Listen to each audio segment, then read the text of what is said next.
Well, it's been an interesting experience getting to my third week of work, and some of the questions that people raised on my last post, on my last video post, have been interesting.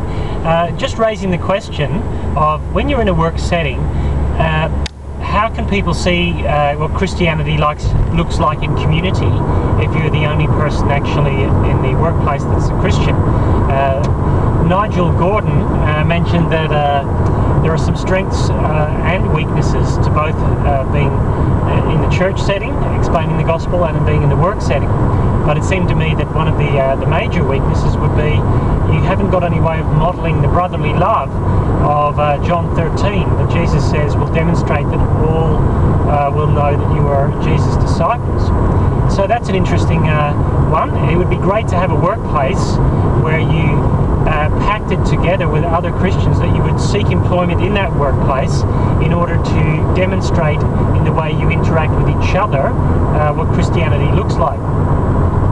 Nigel did point out that there are some success stories of people having good conversations with people at work.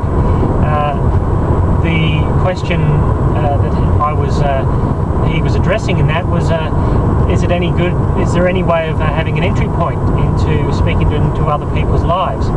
Obviously there is. The question is, how do you breach the hurdle of the disconnect between where you live and where you go to church and your work setting? How do you, can you just get people who have become Christian in a work setting and start up a church in the city during the week? Why does church have to be on a Sunday? Why does it have to be in the burbs?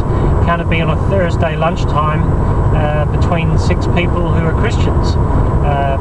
Why can't that be classed as church if you're spending a significant amount of time together looking at ways of being Christian in your community?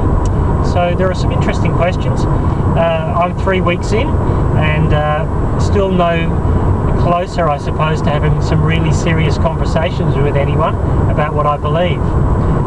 Not to say that people aren't open to talking about it. It's going to take time to assess how I can actually do that. So I'll keep you posted and keep some questions coming in and some comments, because I've appreciated those so far.